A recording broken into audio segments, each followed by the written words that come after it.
From the moment civilization emerged from the chaos of the primordial world, humanity has engaged in a silent war. Not a war of swords and shields, but a war of perception, influence, and psychological dominance. Every conversation, every gesture, every calculated silence is a move on an invisible chessboard where the pieces are human minds. The true battlefield has never been the earth beneath our feet, but the space between our ears. And while most men stumble through this game blindly, reacting to forces they cannot see, a select few have understood its rules with terrifying clarity. What if I told you that the blueprint for mastering this game was written 5 centuries ago by a man whose very name became synonymous with cunning itself?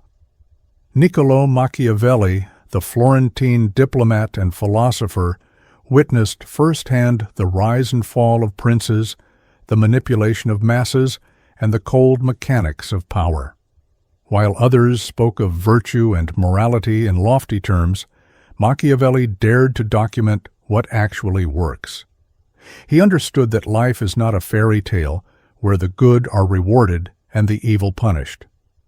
Life is a psychological arena where those who understand human nature triumph and those who cling to naive idealism become casualties. You have felt this truth in your own life, even if you have never named it. You have watched less talented individuals climb higher because they understood the game.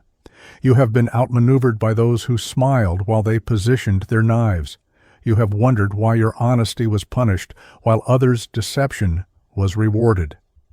This is not a video about becoming cruel or heartless. This is about removing the blindfold you have worn your entire life. About understanding that every human interaction operates according to psychological laws as predictable as gravity. About recognizing that you are already a player in this game, whether you acknowledge it or not. The only question is whether you will continue to play as a pawn or finally learn to move as a master.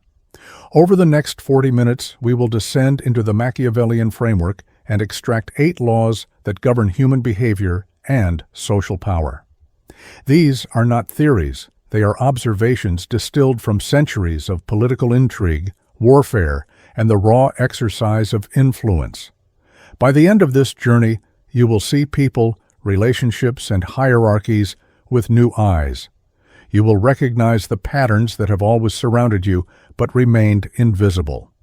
Prepare yourself, because once you see the game, you cannot unsee it. The first law: never outshine the master.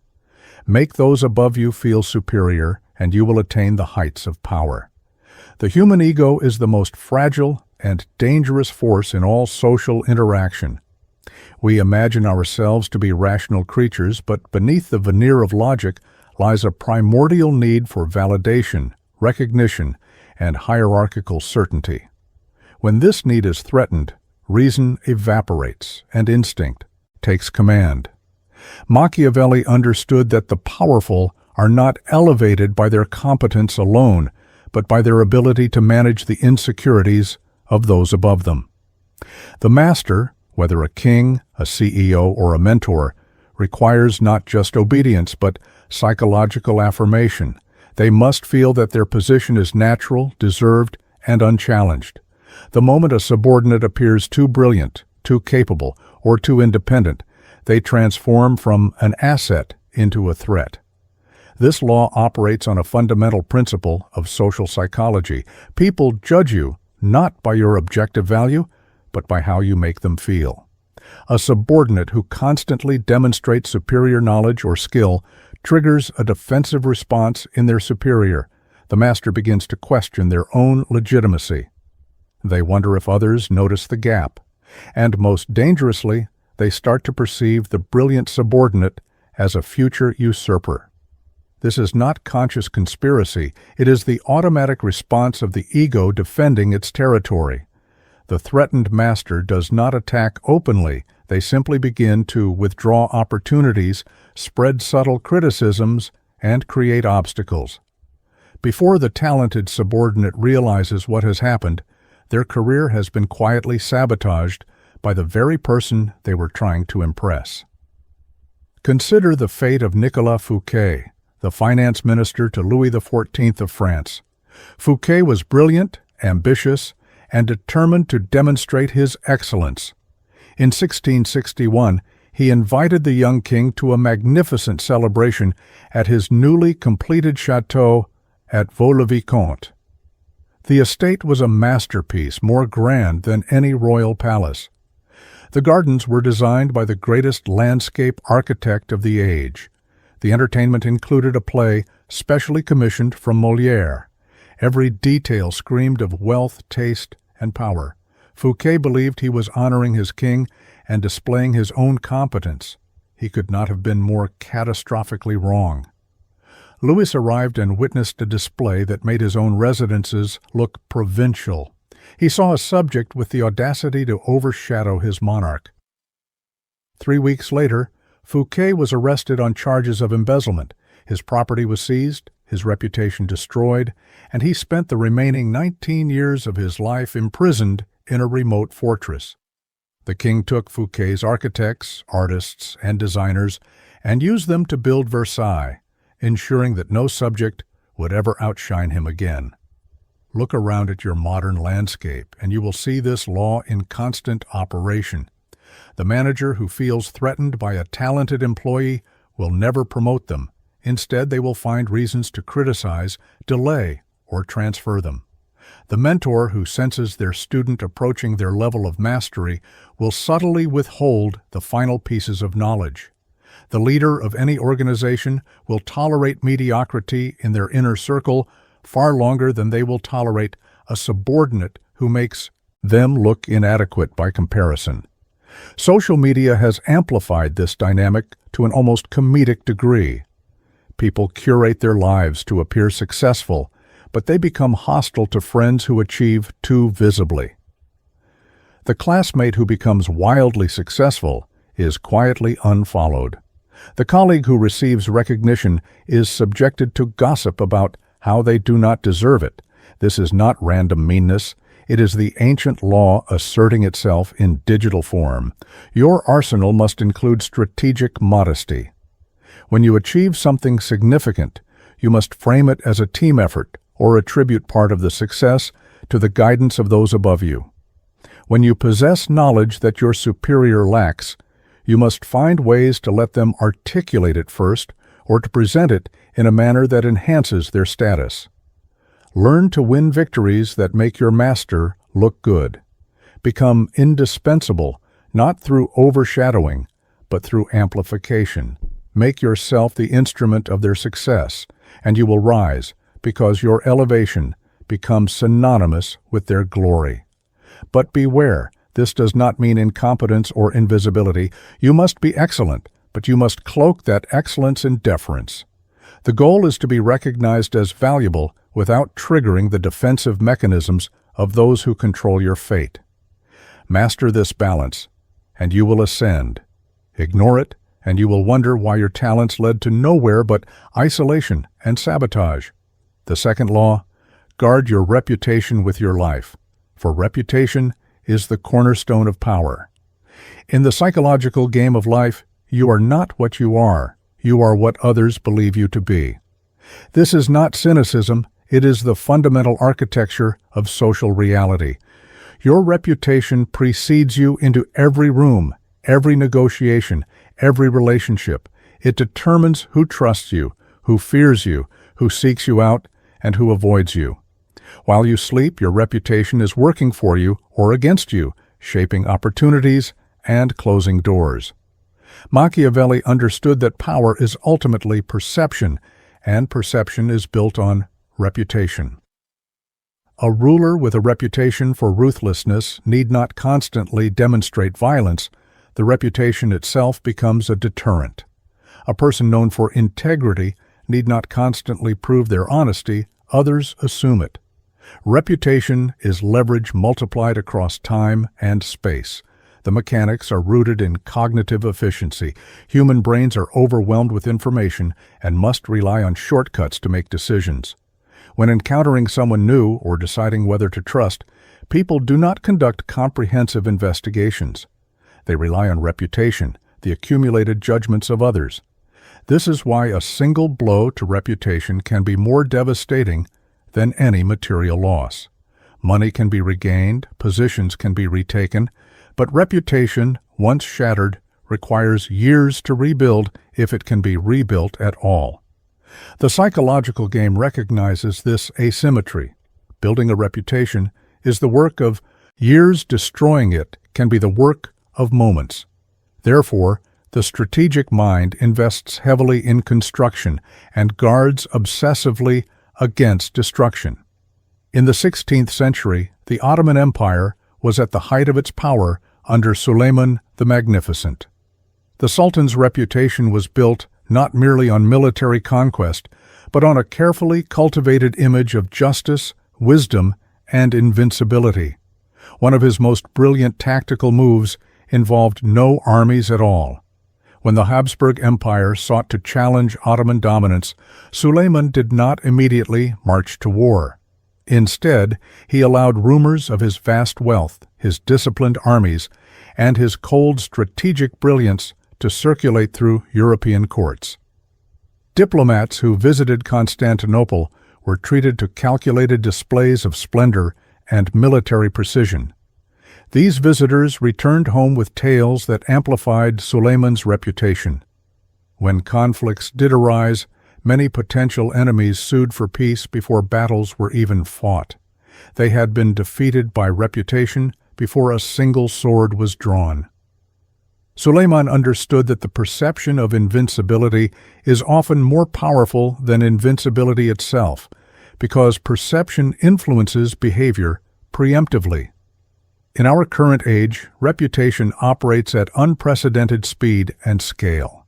A poorly worded tweet can destroy a career built over decades. A viral video can elevate an unknown person to international recognition in 48 hours. The digital panopticon means that your reputation is constantly being formed by fragments of information scattered across platforms. Every interaction, every photograph, every comment contributes to the mosaic that others construct about who you are. The speed makes reputation more volatile, but also more controllable if you understand the mechanisms.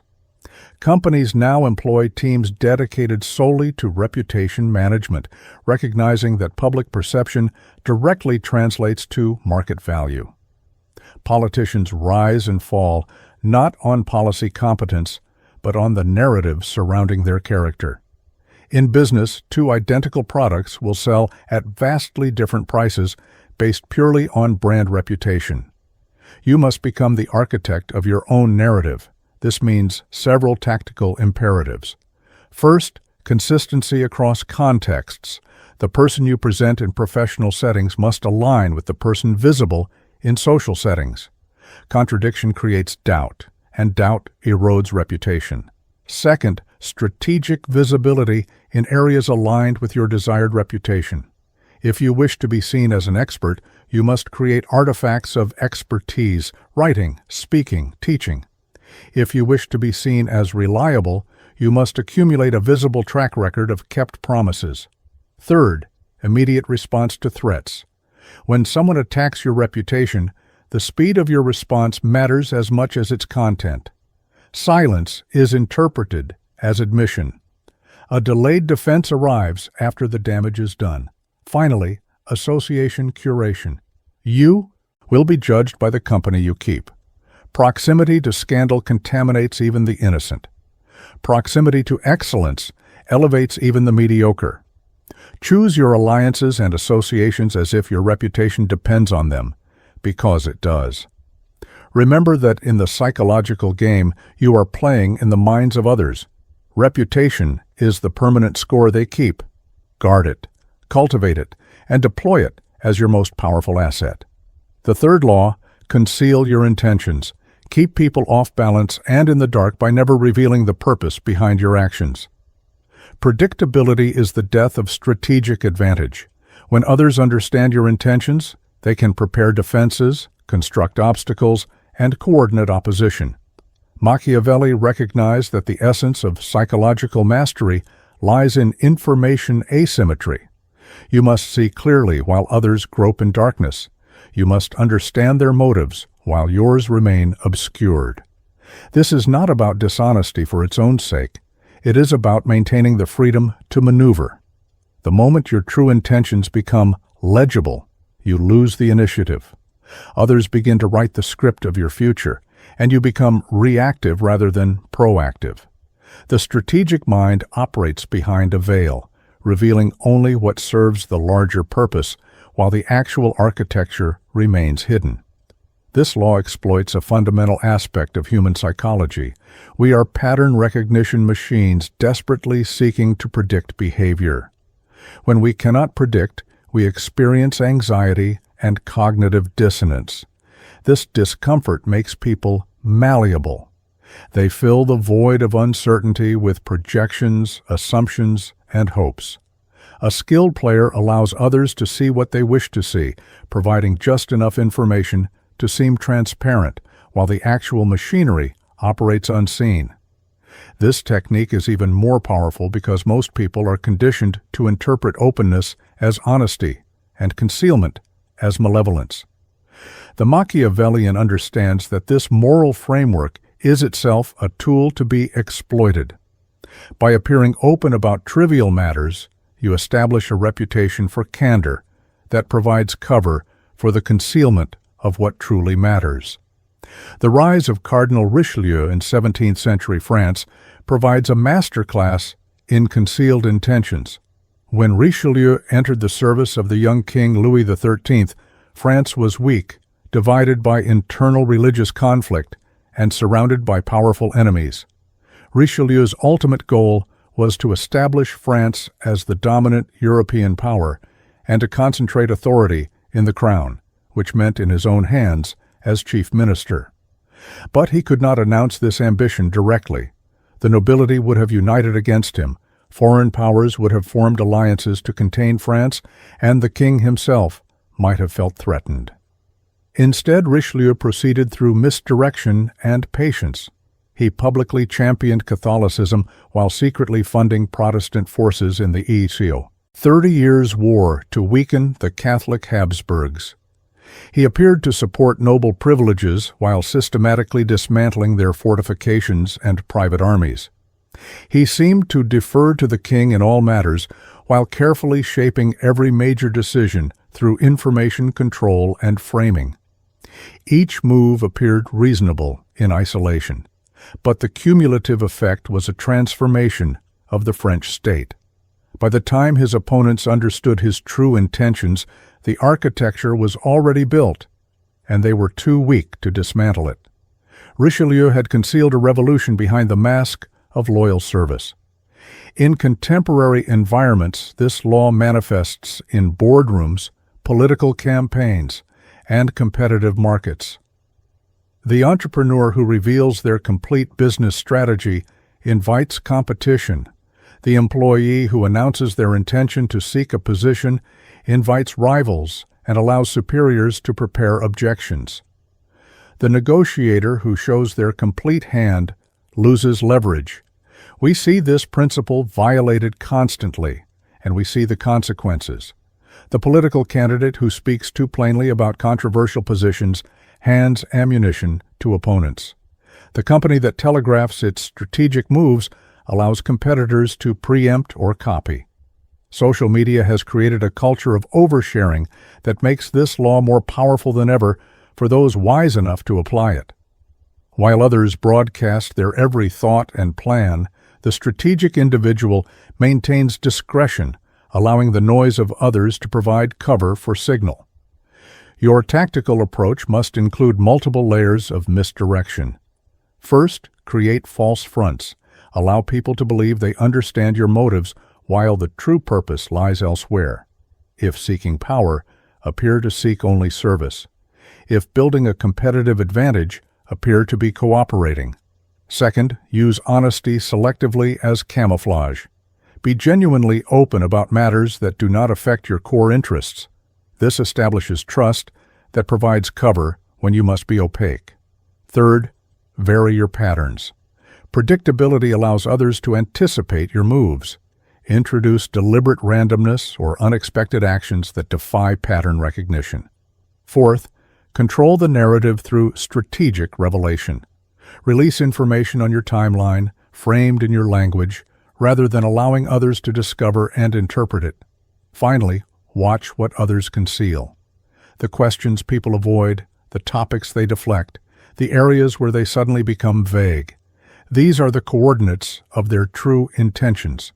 In the game of concealment, the most valuable skill is recognizing concealment in others while maintaining your own.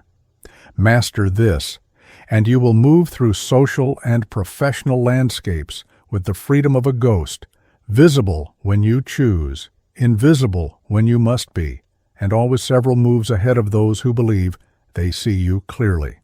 The fourth law, always say less than necessary. The more you say, the more common you appear, and the less in control. Silence is not the absence of power, it is the concentration of it. In a world drowning in noise where everyone competes to be heard, the person who masters strategic silence commands disproportionate attention and respect. Machiavelli observed that powerful individuals speak sparingly, and when they do speak, their words carry weight precisely because they are rare. The psychological mechanism is scarcity. We assign value to what is scarce and dismiss what is abundant. A person who speaks constantly trains others to ignore them. A person who speaks rarely trains others to listen intently when they do. Beyond scarcity, there is the principle of ambiguity. The more you explain, the more you constrain interpretation. The more you justify, the more ammunition you provide to critics. Brevity forces others to fill in the gaps, and in that process, they often construct meanings more favorable than anything you could have articulated yourself. Excessive speech reveals too much, not just information, but insecurity. The person who must explain at length, who must justify every decision, who must fill every silence with words, is broadcasting their need for validation and their fear of misunderstanding. This is blood in the water. Others sense the weakness and adjust their behavior accordingly. They push harder, demand more explanation, test boundaries. The taciturn individual, by contrast, projects self-sufficiency. Their comfort with silence communicates that they need not justify themselves to you. This creates a psychological asymmetry where others feel compelled to explain themselves to the silent party, reversing the power dynamic. Silence becomes a gravitational force that pulls information, deference, and respect toward itself. The Spartan culture of ancient Greece institutionalized this principle.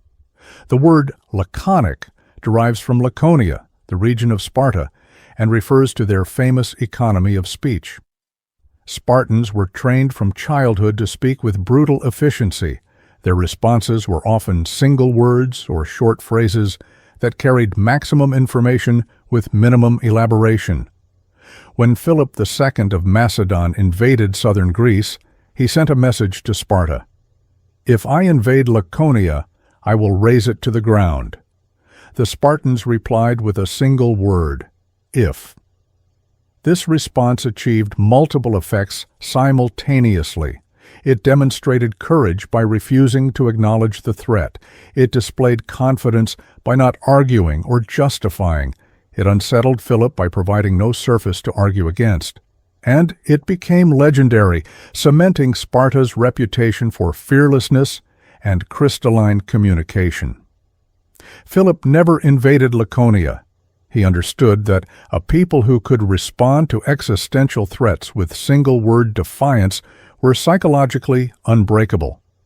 The Spartans had won a confrontation without drawing a weapon through nothing but the power of contained speech. In modern contexts, this law separates amateurs from masters in every field. The insecure manager fills meetings with excessive detail to prove their competence. The master delivers conclusions with minimal justification, training others to trust their judgment. The inexperienced negotiator fills silences with concessions and explanations. The expert lets silence stretch until the other party breaks and reveals information. Observe any high-level political figure or business leader. They speak in sound bites, short declarative sentences that are difficult to misinterpret or attack. They deflect detailed questions with broad principles. They never explain more than necessary. This is not evasion, it is control. Every word is a variable you introduce into a situation. The more variables, the more possibilities for misinterpretation, contradiction, and attack. The fewer words, the tighter your control over the narrative. Implement this through rigorous self-discipline. Before speaking, ask yourself whether the words you are about to say serve a strategic purpose or merely satisfy your emotional need to be heard. Practice the pause. When asked a question, take a moment before responding. This demonstrates thoughtfulness and prevents reactive speech. Learn to enjoy the discomfort others feel in silence. They will rush to fill it, and in their rush, they will reveal far more than you ever would have. Develop the habit of responding to attacks or provocations with minimal acknowledgement. The lengthy rebuttal dignifies the attack and provides more surface area for continued assault. The brief dismissal starves the attack of energy. When you must communicate complex information, structure it hierarchically. Provide the conclusion first, then allow others to request elaboration if they need it. Never begin with lengthy preambles or justifications. Finally, remember that in the psychological game, mystique is a force multiplier. The less people truly know about your thoughts and methods, the more they project competence and depth onto you. Excessive explanation destroys mystique. Strategic silence cultivates it. Master the art of saying less, and your words will carry the weight of commandments rather than the disposability of chatter. We have now established the defensive foundation. You understand that you must manage the egos above you, guard the perception others hold of you, conceal your true intentions, and control the flow of information through strategic silence. These are the essential skills of protection and positioning. They allow you to navigate treacherous social landscapes without triggering the defensive mechanisms of those around you. But protection alone does not win the game. Observation alone does not create results. We must now transition from defense to offense, from understanding the game to actively shaping it. The next laws are more dangerous because they require you to take initiative, to actively manipulate variables rather than simply protecting yourself from manipulation. They are the tools of active influence, the mechanisms by which you do not merely survive the psychological arena, but dominate it. The fifth law. So much depends on reputation. Guard it with your life, but know that you can destroy an enemy by attacking theirs. We have discussed the importance of protecting your own reputation. Now we examine the weaponization of this principle. If reputation is the cornerstone of social power, then reputation destruction is the siege weapon of psychological warfare. Machiavelli understood that direct confrontation is costly and risky. Physical conflict can go wrong. Open opposition can create martyrs. But reputation attack is surgical. It isolates the target, turns allies into questioners, and corrodes power from within. The beauty of this weapon is that you often need not strike the killing blow yourself. Once doubt is introduced into a reputation, others will amplify it. Suspicion is a virus that spreads through social networks, and people love to tear down what they once elevated. The fall of reputation is a spectacle that satisfies something dark in human nature, and crowds will eagerly participate in the destruction. The psychological mechanism is confirmation bias, combined with social proof. Once a negative narrative about someone begins to circulate, people unconsciously seek information that confirms it and dismiss information that contradicts it. If enough people believe the narrative, others adopt it simply through social proof, assuming that where there is smoke, there must be fire. The target finds themselves defending against an accusation that grows more elaborate with each retelling, morphing beyond anything they can directly refute. By the time they understand what is happening, the narrative has solidified. Their denials are interpreted as further evidence of guilt. Their explanations are seen as excuses. The reputation is destroyed, and with it, their power evaporates. The destruction of Julius Caesar's reputation after his death demonstrates this principle in reverse. While Caesar lived, his enemies could not destroy him militarily or politically. His victories and popularity were too great. But after his assassination, the conspirators attempted to destroy his reputation to justify their actions. They branded him a tyrant who threatened the republic. They emphasized his ambition and autocratic tendencies. Initially, this narrative gained traction. But then Mark Antony delivered his funeral oration, the famous Friends, Romans, Countrymen speech. Antony did not defend Caesar through argument. He systematically resurrected Caesar's reputation by reminding the crowd of his generosity, his military victories that enriched Rome, his refusal of the crown. With each reminder, the conspirators' narrative crumbled. By the end of the speech, the crowd was in a frenzy against Caesar's killers. Antony had turned reputation into a weapon, and the conspirators were forced to flee Rome. They had won the physical battle, but lost the psychological war because they failed to permanently destroy Caesar's reputation. Antony understood that controlling the narrative about a person is more powerful than controlling the person themselves. In contemporary settings, reputation destruction has become industrialized. Political opposition research exists solely to find or manufacture reputational vulnerabilities. Corporate competitors plant negative stories through seemingly independent sources. Cancel culture, regardless of your opinion on it, operates precisely through this mechanism, identifying reputational vulnerabilities, amplifying them through social networks, and creating a cascade where defending the target becomes socially costly. We see this in professional contexts constantly. The colleague who spreads subtle doubt about another's competence through questions rather than accusations. The competitor who points out concerns about a rival company's practices without making direct allegations. The strategic leak that forces someone to respond to accusations, putting them on the defensive and making them appear guilty regardless of the truth. Your application of this law must be calculated and deniable. Direct attacks can backfire, making you appear petty or vindictive and actually strengthening your target's reputation through sympathy. The sophisticated approach uses several techniques. First, the question technique. You do not make accusations, you ask questions that plant doubt. I wonder if anyone has verified their credentials is far more effective than their credentials are false because it activates investigation without making you appear as an attacker. Second, the concerned ally approach. You express worry about the target's well-being or behavior in a way that implies something is wrong. I am concerned about John. He hasn't seemed like himself lately. Plants the seed that John has problems without you specifying what they are. Third, amplification of truth. Find a genuine flaw or mistake and ensure it receives disproportionate attention. Every reputation contains vulnerabilities. You need only illuminate them.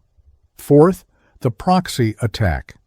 Use or encourage third parties to raise issues, keeping your own hands clean. Finally, the alternative narrative. When someone has a strong reputation, you cannot destroy it directly. Instead, construct a competing narrative that reframes their strengths as weaknesses. The decisive leader becomes the tyrant. The cautious leader becomes the coward. The friendly colleague becomes the manipulative politician. Reputation is interpretation, and interpretation can always be reframed. But exercise caution. This is a weapon that can detonate in your hands. If your role in reputation destruction is discovered, your own reputation suffers catastrophically. The destroyer becomes the destroyed. Use this law sparingly, with careful planning, and only when the strategic value justifies the risk. And never forget that the best defense against this weapon is a reputation built on such solid foundation that attacks find no purchase. Multiple positive narratives from multiple sources, a long track record of visible results, and a network of genuine allies who will defend you create a reputation that can withstand assault. The fortification of your own reputation remains the first priority.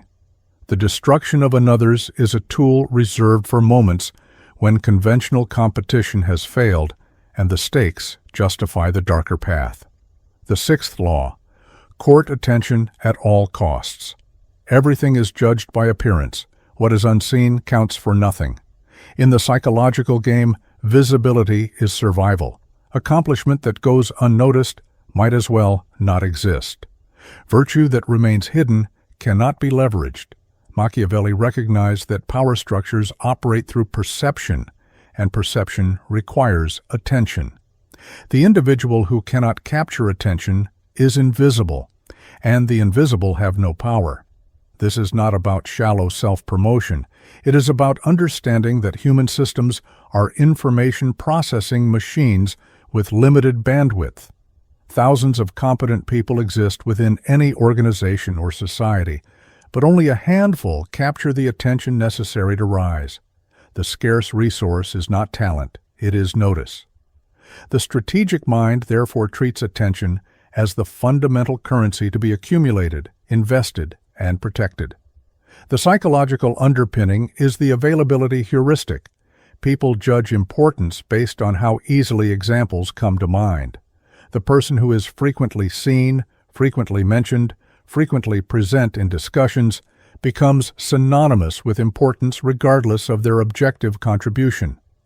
Conversely, the person who remains in the background, however talented, becomes invisible and therefore irrelevant.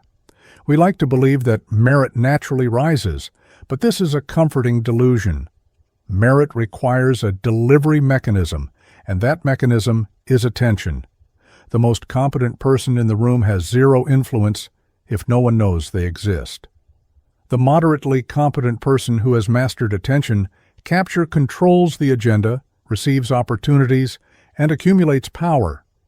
P.T. Barnum, the 19th century American showman, was perhaps history's greatest practitioner of this law. Barnum understood that the content of attention mattered less than the fact of attention. When he exhibited what he claimed was the 160-year-old former nurse of George Washington, doctors quickly declared it a fraud. The nurse was clearly an automaton made of wire and leather. But the controversy itself generated attention. People flooded to see whether she was real or fake. Barnum made a fortune either way. When he brought the diminutive performer General Tom Thumb to meet Queen Victoria, it was theater, but it generated international attention that cemented Barnum's reputation. His autobiography became one of the best-selling books of the 19th century, not because of literary merit, but because everyone knew his name. Barnum operated on the principle that bad publicity could be converted to profit as easily as good publicity, because both generated the essential commodity, attention. His famous observation that there's no such thing as bad publicity is often dismissed as cynicism, but it reflects a sophisticated understanding of psychological mechanics. Attention creates familiarity, familiarity creates legitimacy, and legitimacy creates power. The attention economy has exploded in the digital age to the point where it is now the explicit structure of entire industries. Social media platforms are attention-harvesting machines, and those who master their mechanics achieve influence disproportionate to any traditional metric of merit. A teenager with 10 million followers has more cultural power than a Nobel laureate unknown to the public. A controversial figure who trends weekly has more political influence than a competent bureaucrat who works in obscurity. Companies now understand that brand attention translates directly to market value, which is why they invest billions in marketing that does nothing but keep their name circulating in public consciousness. Political campaigns have become attention management operations. recognizing that policy specifics matter far less than maintaining presence in the media cycle. The candidate who dominates attention wins, even if much of that attention is negative, because visibility creates the perception of importance and inevitability. Your strategic implementation requires understanding the mechanisms of attention in your environment. In professional contexts, this means strategic visibility, speaking in meetings, not just to contribute, but to be seen contributing, ensuring your work is presented to decision-makers, building a presence in communication channels where leaders are present. It means claiming credit appropriately without apology. Many talented people, particularly those raised with cultural norms against self-promotion, systematically minimize their contributions. They say we when they should say I. They deflect recognition to the team. They work in silence. These are status-lowering behaviors that guarantee invisibility. The effective player clearly communicates their contributions while framing them in terms of organizational benefit. In social contexts, attention requires developing a distinctive presence, something memorable that differentiates you from the undifferentiated mass. This could be expertise in a specific area, a communication style, a way of dressing, or a consistent stance on issues. The specific content matters less than the differentiation itself. In digital environments, attention requires understanding platform mechanics, consistency of presence, engagement with trending topics, content that triggers emotional response, and strategic controversy. The posts that generate attention are not the most accurate or thoughtful, they are the most provocative, surprising, or emotionally resonant. Learn to provide value in a manner that simultaneously captures attention, or accept that your value will be harvested by others who will claim credit while you watch from the shadows. Finally, remember that attention must be sustained. A single burst of visibility followed by disappearance is wasted.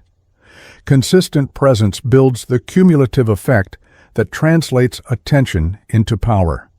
Master this law, and you will escape the purgatory of the competent but unnoticed, ascending instead to the realm where your name itself becomes an asset, where opportunities seek you rather than you seeking them. The seventh law: get others to do the work for you, but always take the credit. Efficiency is the hallmark of power. The leader who must personally execute every task is not a leader, but a highly paid laborer. Machiavelli observed that the powerful individual is not the one who works hardest, but the one who most effectively leverages the labor of others. This is not theft, it is orchestration. The strategic mind recognizes that time and energy are finite resources that must be allocated to maximum effect. Your value is not in your capacity for labor, but in your capacity for vision, decision-making, and credit capture. The person who can get others to execute their vision while maintaining ownership of the results multiplies their effective power exponentially. One person's labor has limits. 10 people executing your vision under your direction has vastly greater capacity, but only if you maintain credit for the results. The psychological principle exploited here is the human need for purpose and direction. Most people lack clear vision and prefer to be part of something larger than themselves. They want their work to matter, but they do not necessarily need to be the one who receives recognition for it. Leadership is the art of providing vision and purpose that makes people willing to contribute their labor to your objectives. The error most people make is assuming they must do everything themselves to ensure quality or to deserve recognition. This is the mindset of the worker, not the master. The master understands that their role is design and credit management, not execution. They create the framework, set the standards, select capable executors, and then claim the achievement. This is not unethical. This is how all large accomplishments function. No cathedral was built by a single architect, yet history remembers the architect's name, not the stonemasons. Thomas Edison is remembered as one of history's greatest inventors, credited with the light bulb, the phonograph, the motion picture camera, and dozens of other innovations. But Edison's true genius was not invention, but leverage. He created the first industrial research laboratory in Menlo Park, hiring talented engineers, physicists, and mechanics. These employees conducted experiments, solved technical problems, and created prototypes. Edison's role was directing research priorities, testing market viability, and most importantly, ensuring that his name appeared on the patents. Many of his most famous inventions were primarily the work of his employees. The light bulb was perfected largely by his team, particularly Francis Upton and Charles Batchelor. The motion picture camera drew heavily on the work of William Dixon, but Edison structured his operation so that he maintained ownership and credit. He was the face of innovation, the name associated with progress, while his employees were obscure technicians. When Edison died, he held 1,093 patents. This was not the output of one man. It was the output of an entire laboratory, channeled through the strategic vision and credit capture of one man. Edison understood that his value was not in his personal technical skill, but in his ability to organize talent toward productive ends while ensuring the world associated those ends with him. In contemporary organizations, this dynamic is everywhere. The manager who presents the team's work to executives as our strategy, while ensuring they are the one presenting, gradually becomes associated with the strategy itself. The political leader who has speechwriters, policy advisors, and strategists but delivers the message becomes the message in public perception.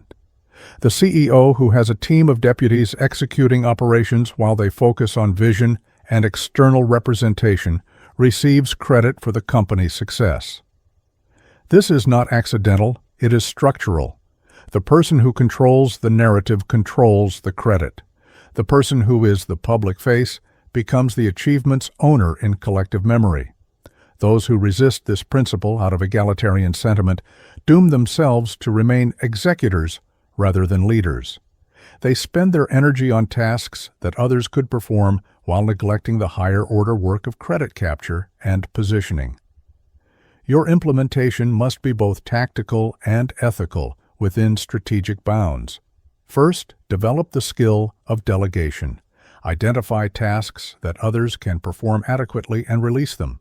Your ego will resist, insisting that only you can do it properly. Ignore this ego and delegate anyway. Second, frame the work.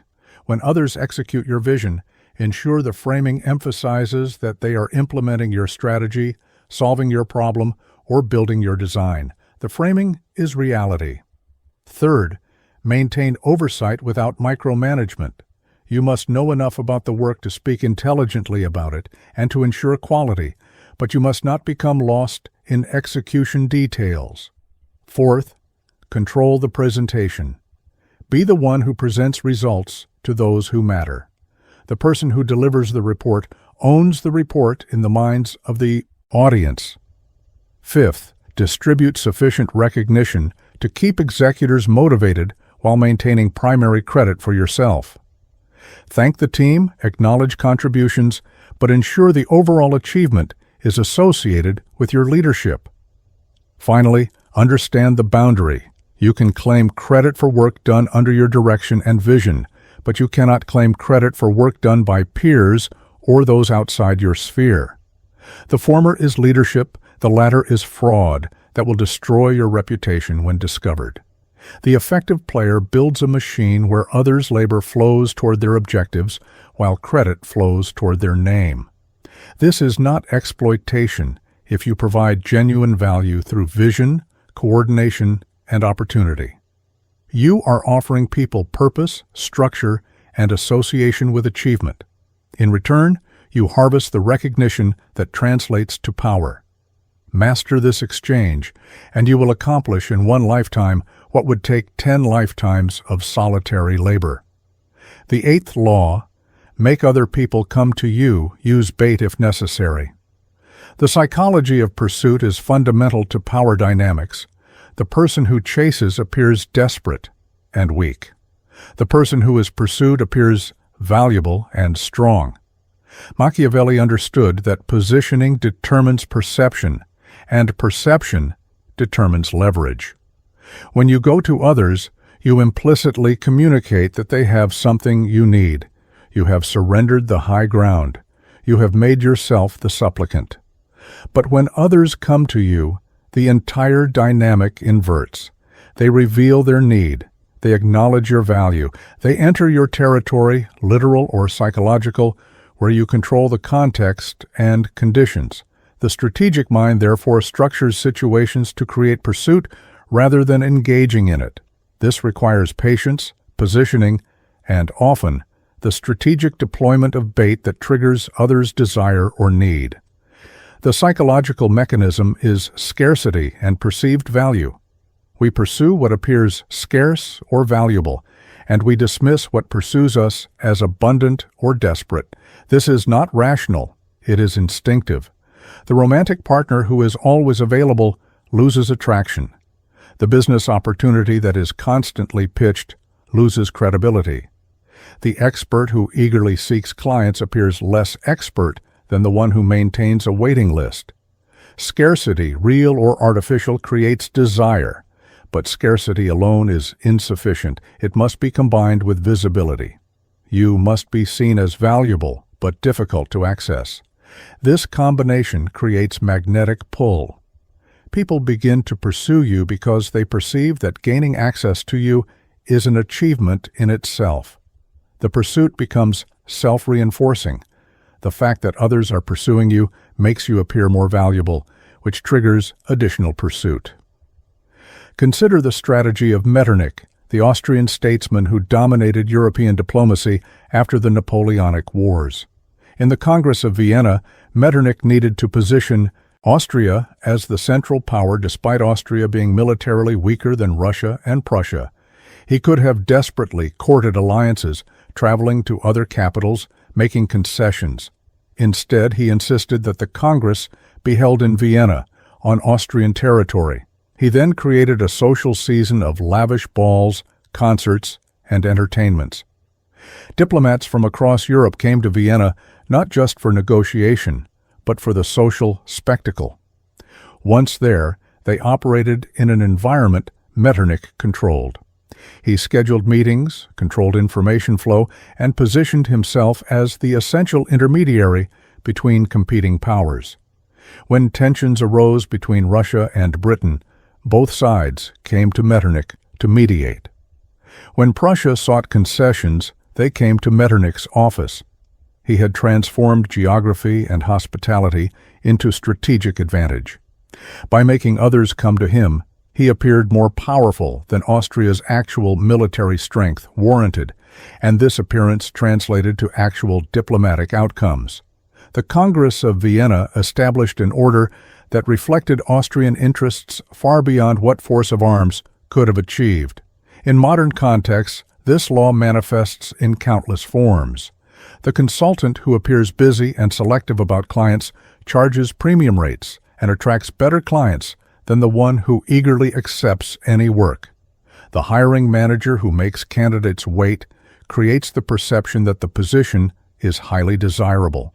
The social connector who hosts gatherings rather than attending others' events becomes the center of the network. The expert who makes media come to them for commentary rather than pitching themselves to media maintains authority. Digital influencers understand this intuitively. They create content on their platforms, making audiences come to them rather than chasing audiences across multiple spaces. The artist who maintains mystique and limited availability commands higher prices than the one who is constantly accessible. Real estate agents artificially create bidding wars by setting tight deadlines and suggesting multiple interested parties, making buyers feel they must pursue aggressively or lose the opportunity. Your tactical implementation requires several components. First, create genuine value. You cannot make people come to you if you offer nothing of worth. This is the foundation. Second, Control your accessibility. Resist the urge to be constantly available. Introduce friction into access. Require appointments. Maintain limited communication windows. Create waiting periods. This is not rudeness. It is value signaling. Third, use strategic bait. Identify what others want and dangle it in a way that requires them to come to you. Information is powerful bait. Let it be known you possess valuable knowledge or connections, but do not volunteer it freely. Offer samples or previews that demonstrate value while withholding the full resource. Fourth, create your own territory. This could be literal, hosting meetings in your office or home rather than traveling to others, or psychological, establishing platforms or forums where interactions happens on your terms. Fifth, demonstrate demand. Social proof is bait. When others see that people are pursuing you, they instinctively want to know why and begin pursuing themselves. Publicly visible success, testimonials, waiting lists, and selective acceptance all signal that you are worth pursuing. Finally, never appear desperate. Even when you need something from someone, structure the interaction so they come to you rather than you going to them. Frame it as an opportunity for them, a limited window, a potential fit that you are evaluating. The moment you chase, you lose. The moment they come to you, you have already won the psychological battle regardless of the negotiation's content. We have now traversed the complete architecture of Machiavellian psychology. You have learned to protect yourself by managing the egos above you, guarding your reputation, concealing your intentions, and controlling your speech. You have learned to attack by understanding reputation as a weapon, capturing attention as currency, leveraging others' labor, and structuring pursuit rather than engaging in it. These are not abstract philosophies. They are tactical frameworks that the powerful have used for centuries, while the masses remained ignorant of the mechanisms of their own manipulation. The question now is not whether these laws are true. You have seen the evidence in history and in the world around you. The question is whether you will apply them. Many will read or hear this information and do nothing. They will nod in recognition, perhaps feel a momentary excitement at understanding the game more clearly, and then return to their previous patterns. They will continue to be moved by forces they do not control, wondering why their honesty is punished, their hard work unrecognized, their good intentions exploited. This is the fate of most people, not because they are incapable, but because they lack the will to see clearly and act accordingly. They prefer the comfort of their moral frameworks to the discomfort of power mechanics. They choose the identity of victim over the responsibility of player. But some of you are different. You recognize these patterns before I named them. You have felt the truth of these laws in your own defeats and victories. You understand that morality and power operate on different planes, and that you can maintain ethical boundaries while still engaging with the psychological realities of social dynamics. You know that refusing to see the game does not remove you from it. It simply ensures you play badly. For you, this information is not shocking, but clarifying. It is the articulation of what you already sensed, the framework that organizes your intuitive observations into actionable strategy. The Machiavellian perspective is often mischaracterized as cynical or amoral. This is a shallow reading. Machiavelli was a realist who described the world as it is, not as we wish it to be. He understood that power is not distributed according to desert, but according to psychological mastery. That human beings are not rational calculators, but emotional creatures driven by ego, fear, desire, and the desperate need for status. That social structures are not neutral arbiters of merit, but arenas of perpetual psychological combat. To acknowledge these realities is not to endorse them. It is simply to refuse delusion. You now possess a map of the territory. You see the game board. You recognize the players' patterns. But knowledge without application is sterile. The test is not whether you understand these laws, but whether you have the discipline to apply them consistently, the patience to play long-term games, and the nerve to act when action is required. The world will not become easier because you understand it better. If anything, you may find it more demanding because you can no longer hide behind ignorance. Every interaction becomes a choice, every conversation a potential move, every relationship a strategic consideration. The Machiavellian path is not for everyone. It requires you to operate with constant awareness, to subordinate impulse to strategy, to sometimes act in ways that feel unnatural or uncomfortable. It requires accepting that you will be misunderstood, that some will see your strategic behavior as manipulation, that you must sometimes prioritize effectiveness over authenticity. But it also offers something most people never achieve: agency, the capacity to shape your circumstances rather than being shaped by them, the ability to rise in hierarchies that would otherwise keep you down, the power to protect yourself and those you care about from the predations of those who already play this game, whether consciously or not. Remember that these laws are tools, and tools are neutral. A hammer can build a home or crack a skull. The application determines the morality, not the tool itself. You can use these principles to build enterprises that provide value, to protect your family from manipulation, to navigate toxic environments without being destroyed by them, to achieve positions where you can implement your actual values rather than remaining powerless to affect anything. Or you can use them purely for selfish accumulation, caring nothing for collateral damage. That choice is yours, and you will live with its consequences. But whatever you choose, you can never again claim ignorance. You cannot unsee what has been revealed. The game is visible now. The patterns are clear. All that remains is the question every player must answer for themselves. Will you be a piece on someone else's board, or will you finally learn to move yourself? The psychological game of life continues regardless of your answer, indifferent to your participation or your protest. The only variable is whether you will play consciously or remain among the unconscious masses who provide the raw material for others' victories. The choice, as it always has been, is yours. Don't forget to give a like or a hype and subscribe to the channel. Watch the next video to complete everything you just learned.